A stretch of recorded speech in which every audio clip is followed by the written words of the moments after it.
السلام علیکم ورحمۃ اللہ وبرکاتہ۔ میں ایک سرکاری افسر تھا۔ میری بیوی بہت حسین اور کم عمر تھی۔ میں اپنی بیوی کے لیے ملازمہ رکھنا چاہتا تو وہ صاف انکار کر دیتی، بلکہ خود میرے سارے کام بھاگ بھاگ کر کرتی۔ ایک دن میں نے اپنی فائل گھر بھلایا، واپس گھر گیا۔ جیسے ہی الماری کھولی تو وہاں مجھے ایک گٹھڑی سی نظر آئی۔ میں حیران تھا، لیکن بیوی کہنے لگی، یہ پرانے کپڑے ہیں، غریبوں میں تقسیم کروں گی۔ جیسے ہی میں الماری بند کرنے لگا، اچانک ہی وہ گٹھڑی کھل گئی تھی، لیکن میرے پیروں تلے سے زمین نکل گئی، کیونکہ وہاں ایک میری بیوی سارا دن اماں کے ساتھ ان کے کام میں ہاتھ بٹاتی تھی، مگر میرے ساتھ اس کا رویہ بہت عجیب تھا۔ وہ مجھے وقت ہی نہیں دیتی تھی۔ میں جب بھی اس کے قریب جانے کی کوشش کرتا تو وہ کوئی نہ کوئی بہانہ بنا دیتی۔ اماں میری اولاد دیکھنا چاہتی تھی، مگر میری بیوی کہتی تھی کہ اس کو ابھی اولاد نہیں چاہیے تھی، کیونکہ وہ زندگی کو بھرپور طریقے سے انجوائے کرنا چاہتی ہے۔ مجھے اپنی بیوی سے عشق تھا، اس لیے میں اس کی محبت بھری باتوں اور معصوم چہرے کی خوبصورتی میں آ کر اس کی ہر بات کو مان لیا کرتا تھا۔ مگر جب مہینے گزر گئے اور میری بیوی کے رویے میں کوئی خاص بدلاؤ نہ آیا تو مجھے تشویش ہونے لگ گئی۔ میں جب بھی اس سے پوچھتا کہ اس کو کوئی پریشانی ہے تو وہ مجھے بتاتی، مگر وہ ہر بار میری بات ٹال دیتی۔ مگر ایک دن جب میں اپنی فائل گھر بھول گیا تو دفتر سے گھر واپس آیا تھا تاکہ اپنی فائل لے سکتا، مگر میری بیوی مجھے دیکھ کر ایک دم سے بوکھلا گئی تھی۔ جب میں نے اس کو کہا کہ میری فائل گھر رہ گئی تھی، وہی لینے کو آیا ہوں، تو وہ میری فائل خود ڈھونڈنے لگ گئی تھی۔ اس کو شاید اس بات کی جلتی تھی کہ بس وہ فائل لیتا اور جلدی سے اس گھر سے چلا جاتا، کیونکہ مجھے اس کے ہاتھوں کی کپکپاہٹ صاف نظر آ رہی تھی۔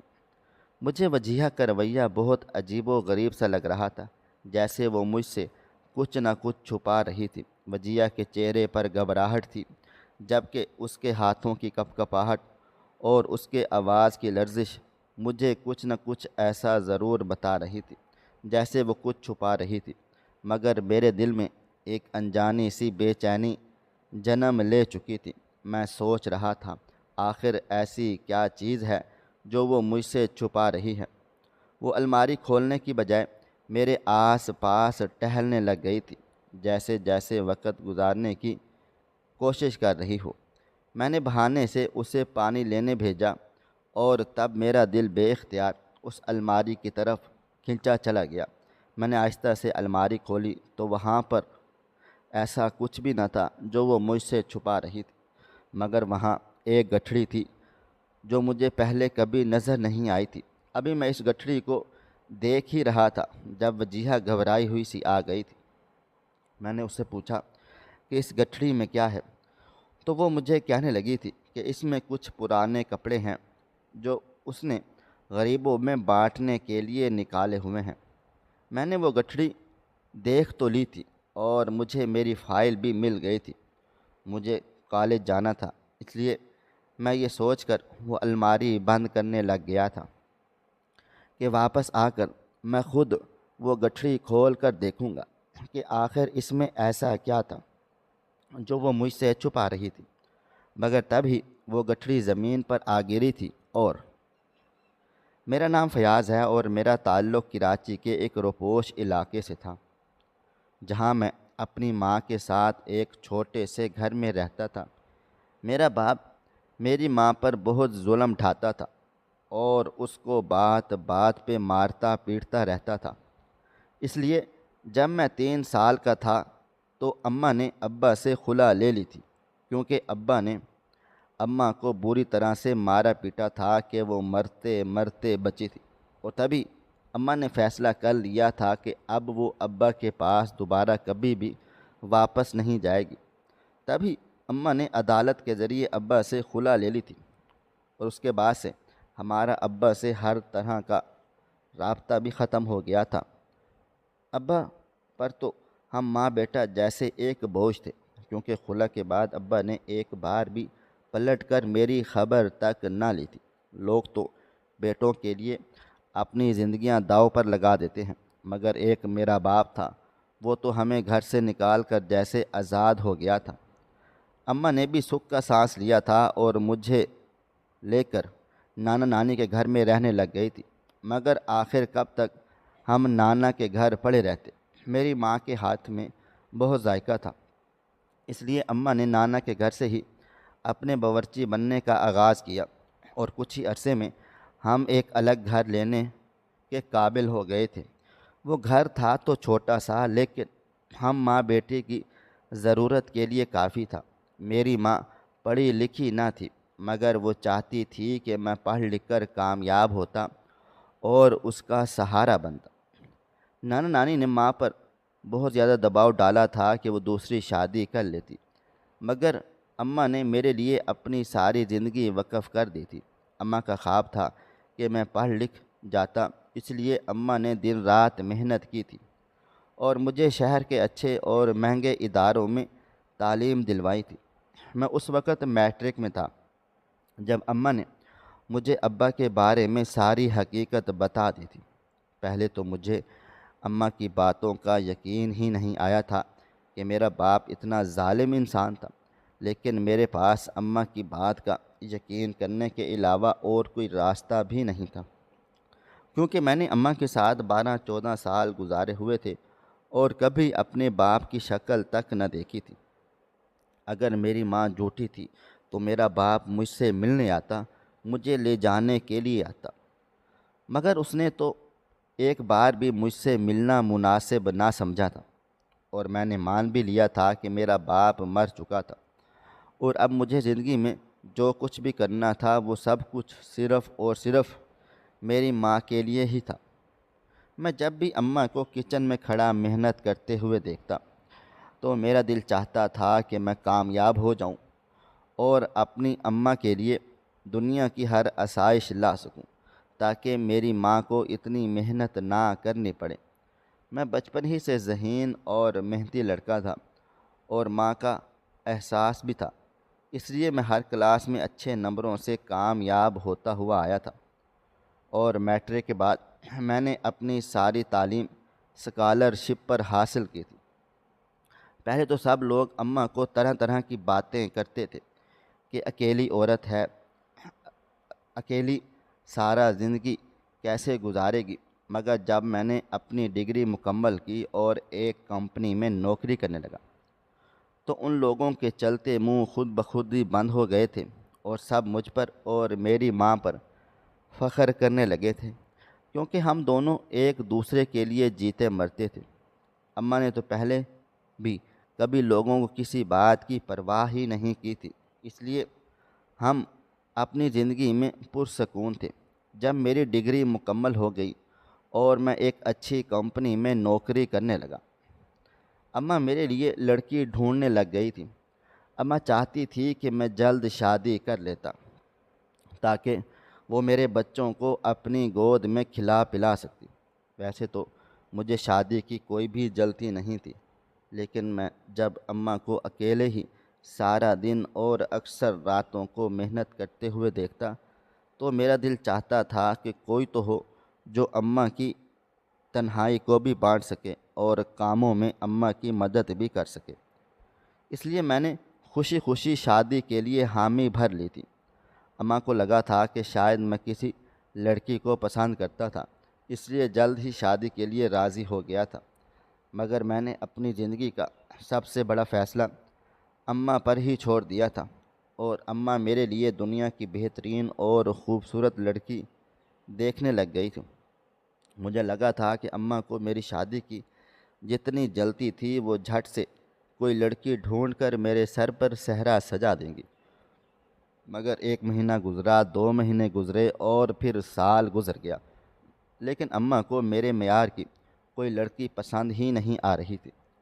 اگر اماں کو کوئی لڑکی پسند آ جاتی تو لڑکی والوں کی ڈیمانڈ پر میں پورا نہ اترتا، کیونکہ ہر کوئی ایسا لڑکا چاہتا تھا جو اچھا کمانے والا ہو، اور اگر نہ بھی کما رہا ہو تو کم از کم سرکاری نوکری ضرور کرتا ہوتا۔ جب میں نے اماں کو اپنے لیے فکر مند ہوتے دیکھا تو میں نے سرکاری نوکری کے لیے بھی کوششیں کرنا شروع کر ڈالی تھیں، کیونکہ میرے لیے اماں کی خوشی سے بڑھ کر اور کچھ بھی عزیز نہ تھا۔ میری قسمت اچھی تھی کہ مجھے جلد ہی ایک سرکاری نوکری بھی مل گئی تھی۔ میں ایک سرکاری کالج میں کلرک کی جگہ پر کام کرنے لگا تھا۔ جب اماں کو یہ بات معلوم ہوئی کہ میری نوکری لگ گئی ہے تو اماں نے پورے محلے میں مٹھائی بانٹی تھی اور میری نظر اتار اتار کر غریبوں کو صدقہ خیرات دی تھی۔ تب اماں ایک بار پھر سے اپنے پلو سے نئی امید باندھ کر میرے لیے رشتہ ڈھونڈنے نکل پڑی تھیں۔ ان کو پوری آس امید تھی کہ اب تو مجھے کوئی اچھا رشتہ مل ہی جائے گا۔ ہوا بھی ایسا ہی تھا۔ آخر کار اماں کی تلاش وجیہہ پر آ کر ختم ہو گئی تھی۔ وجیہہ کا تعلق ایک غریب گھر سے تھا، مگر وہ بے حد خوبصورت ہونے کے ساتھ ساتھ کم عمر بھی تھی۔ اماں کو وجیہہ اتنی پسند آ گئی تھی کہ اماں اس کے وارے صدقے جاتے ہی نہ تھکتی تھی۔ جب میرا رشتہ طے ہو گیا تو اماں کی خوشی دیدنی تھی اور ان کی آنکھوں میں برسوں پرانی دعائیں چمکنے لگ گئی تھیں۔ جب تک شادی نہ ہو گئی وہ ہر روز مجھے وجیہہ کی خوبیاں گنواتی، اس کی سادگی، اس کی حیا اور سب سے بڑھ کر اس کا حسین چہرہ جو گویا چاند کا ٹکڑا ہو۔ میرے لیے اماں کی پسند ہی سب کچھ تھی، اس لیے میں نے چپ چاپ اماں کی خوشی کے آگے وجیہہ کے لیے سر کو جھکا دیا تھا۔ میرا اور وجیہہ کا نکاح ایک سادہ سی تقریب میں ہوا تھا، نہ کوئی بڑی دھوم دھام اور نہ ہی بارات کا کوئی شور شرابہ تھا، بلکہ میری شادی میں تو بس چند قریبی عزیز تھے۔ اماں کے ہاتھوں کی بنی ہوئی مٹھائی تھی اور مسجد کے امام صاحب کی آواز میں پڑھا جانے والا خطبہ تھا۔ میں نے وجیہہ کو پہلی بار نکاح کے بعد دیکھا تھا اور دیکھتا ہی رہ گیا تھا۔ اگر سچ کہوں تو اس کو دیکھ کر میرا دل جیسے رک سا گیا تھا۔ وہ سفید دوپٹے میں لپٹی، آنکھیں جھکائی اور میرے ہاتھوں میں ہاتھ ڈالے چھوٹے چھوٹے قدموں سے چلتی میرے کمرے میں داخل ہو گئی تھی اور میرے دل میں ایک ایسی جگہ بنا گئی تھی جہاں کسی اور کا گزر ممکن ہی نہ تھا۔ شادی کے بعد اماں کی خوشی کا کوئی ٹھکانہ نہ تھا۔ وہ ہر دن اللہ کا لاکھ لاکھ شکر ادا کرتی اور وجیہہ کو اپنی بیٹیوں کی طرح چاہتی۔ وجیہہ بھی اماں کی بہت عزت کرتی تھی اور سارا دن ان کے ساتھ کھڑی کچن میں کوئی نہ کوئی کام کرتی ہی رہتی تھی۔ کبھی کبھی مجھے ایسا لگتا تھا کہ وجیہہ کے آنے سے میری زندگی میں ایک نئی بہار آ گئی تھی۔ شروع کے دن بہت خوشگوار گزرے تھے۔ میں کالج سے آتا تو اس کی نرم آواز جیسے میرے دن بھر کی تھکن کو دھو دیتی۔ اماں بھی اکثر ہمیں دیکھ کر دعائیں دیتی تھیں کہ اللہ تعالیٰ ہماری خوشیوں کو قائم و دائم رکھے، مگر شاید اماں کی ساری دعائیں قبول نہیں ہو پائی تھیں جو انہوں نے میرے اور وجیہہ کے لیے کی تھیں۔ وقت کے ساتھ ساتھ چھوٹی چھوٹی چیزیں بدلنے لگ گئیں تھیں۔ میں نے محسوس کیا تھا کہ وجیہہ اکثر گمسم رہنے لگ گئی تھی۔ وہ زیادہ تر چپ رہنے لگی تھی اور اکثر مجھ سے بھی آنکھیں چرانے لگ گئی تھیں۔ ایک دو بار میں نے اس سے پوچھا بھی تھا کہ اگر اس کو کوئی پریشانی تھی تو وہ مجھے بتاتی، مگر وہ مسکرا کر ٹال جاتی اور کہتی تھی کہ بس طبیعت کچھ بوجھل سی ہے۔ پہل تو میں نے سمجھا تھا کہ شاید اس کے لیے نئی جگہ تھی تو اسے وقت لگے گا، مگر جب مہینوں کے بعد بھی وہ ویسی ہی رہی تو میرے دل میں تشویش سی پیدا ہونے لگ گئی تھی۔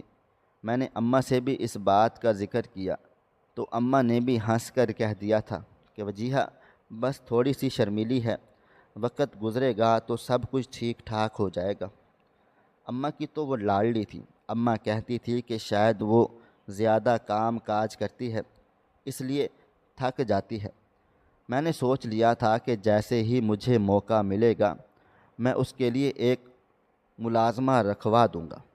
آہستہ آہستہ مجھے ترقی ملنا شروع ہوئی تو میں نے وجیہہ کو پیسے بھی زیادہ دینے شروع کر دیے تھے اور اس کے لیے سونے کے کچھ زیورات بھی بنوا کر رکھ دیے۔ میں چاہتا تھا کہ میری بیوی کو کسی چیز کی کوئی کمی نہ ہو، اس لیے میں ہر طرح سے اس کا خیال رکھتا تھا۔ جب ان سب کے باوجود بھی وجیہہ کی اداسی ختم نہ ہوئی تو مجھے یہی لگا تھا کہ شاید وہ کام کے بوجھ کی وجہ سے تھک جاتی تھی اور مجھے زیادہ وقت اور توجہ نہیں دے پاتی تھی۔ تب میں نے وجیہہ سے کہا کہ میں اس کے لیے ایک ملازمہ کا بندوبست کر دوں گا تاکہ اسے زیادہ کام کاج نہ کرنا پڑے، مگر اس نے مجھے صاف صاف انکار کر دیا تھا کہ اسے ملازمہ کی کوئی ضرورت نہیں ہے، بلکہ وہ کام کاج کر کے خوش ہوتی تھی۔ اس کے بعد سے وجیہہ کے رویے میں ایک عجیب سا بدلاؤ آ گیا تھا۔ وہ خود بھاگ بھاگ کر خوشی سے میرے کام تو کر دیتی تھی، مگر مجھے وقت دینا اس نے بالکل ہی چھوڑ دیا تھا۔ میں جب بھی اس کے پاس جاتا تو وہ کوئی نہ کوئی بہانہ بنا کر مجھ سے دور ہو جاتی تھی، جبکہ اماں نے ہم سے اولاد کی امیدیں لگائی ہوئی تھیں۔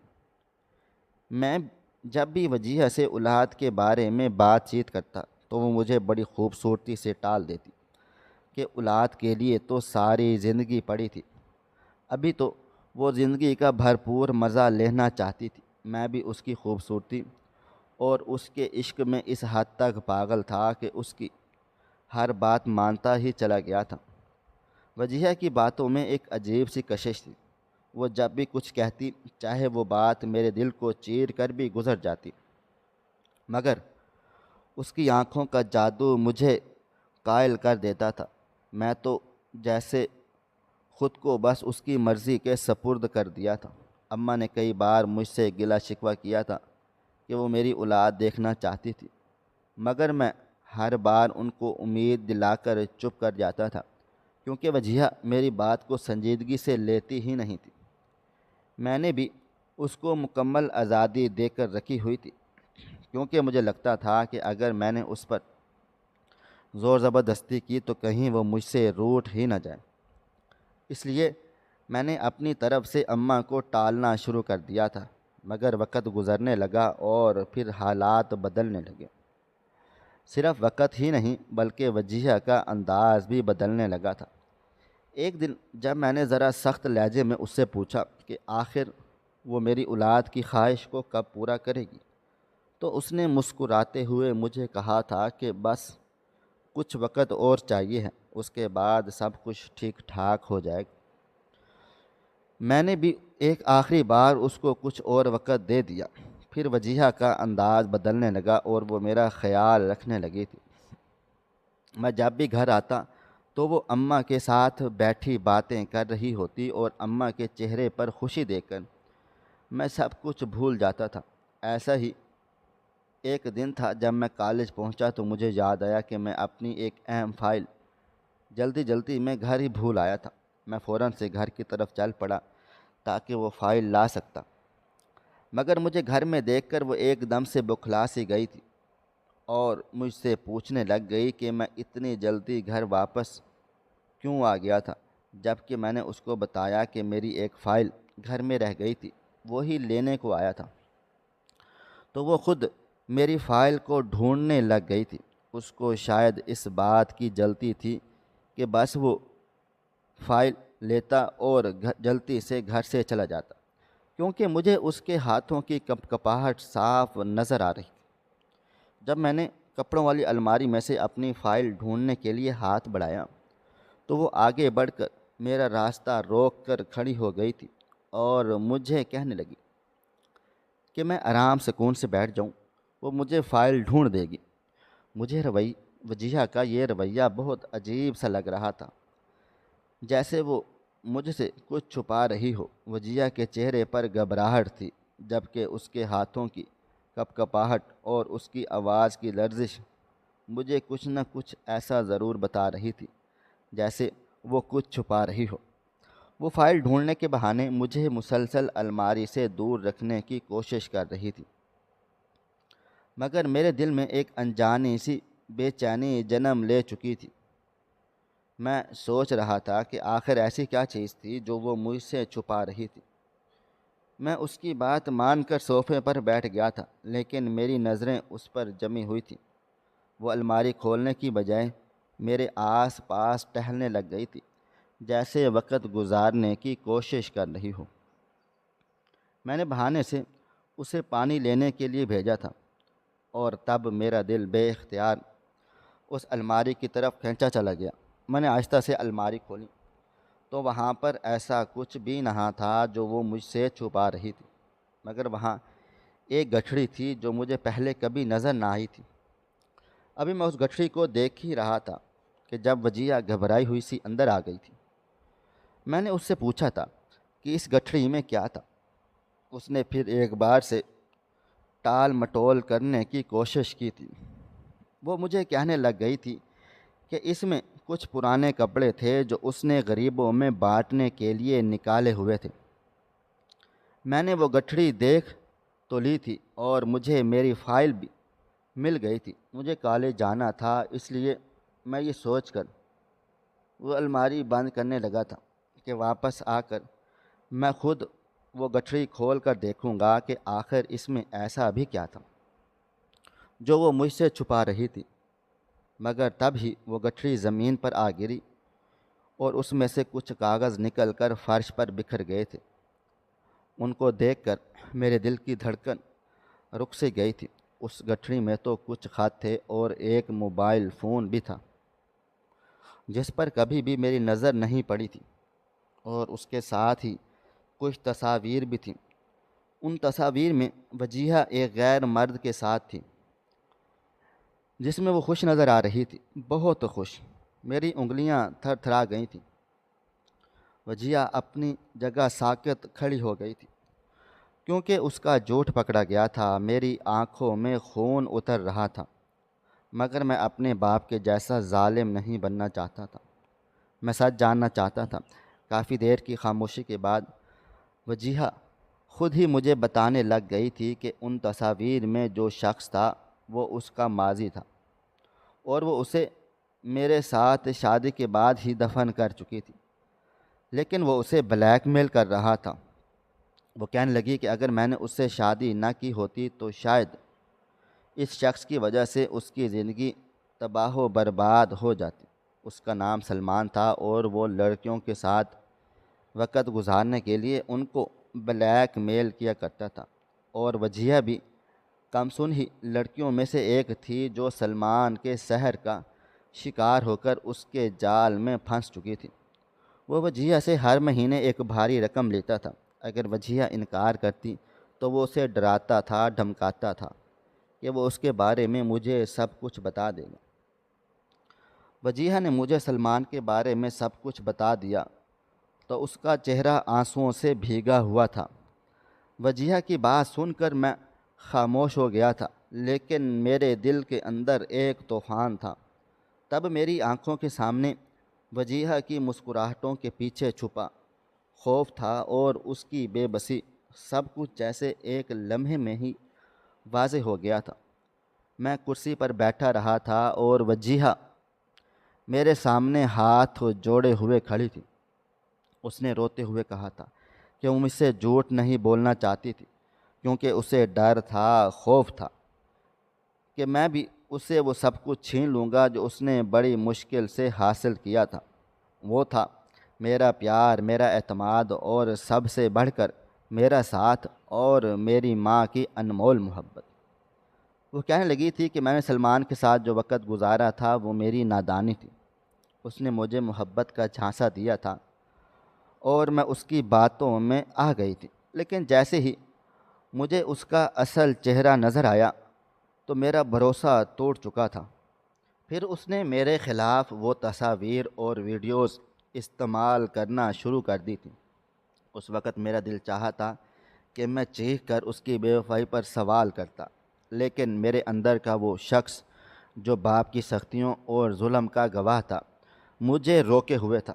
وہ کہنے لگی تھی کہ یہ آخری بار ہی تھا جب سلمان نے اس سے پیسے مانگے تھے، اور اس کے بعد وہ ہمیشہ ہمیشہ کے لیے اس کو ڈرانا دھمکانا چھوڑ دے گا۔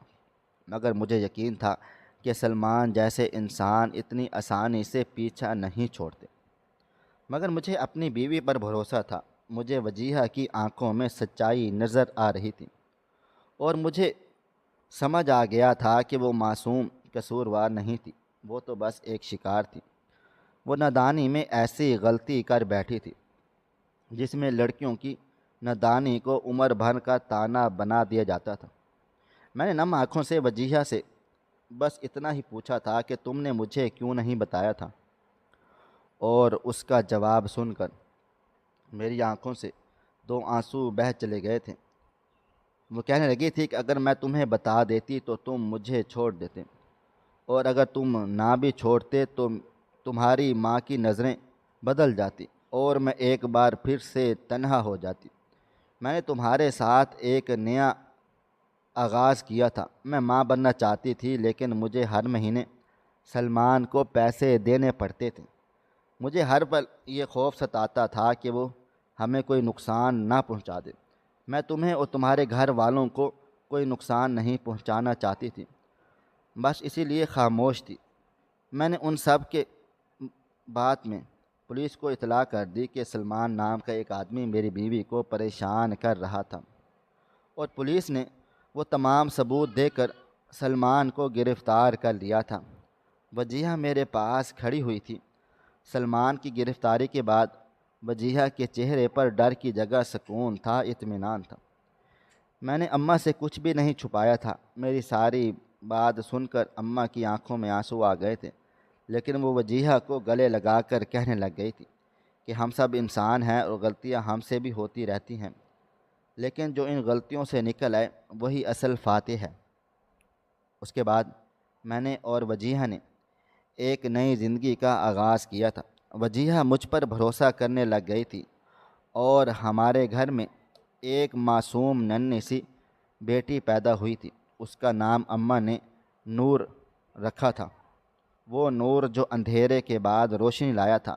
مجھے یقین ہو گیا تھا کہ زندگی کبھی سیدھی راہ پر نہیں چلتی، لیکن جب سچائی اور بھروسہ ساتھ ہو تو ہر راستہ آسان لگنے لگتا ہے۔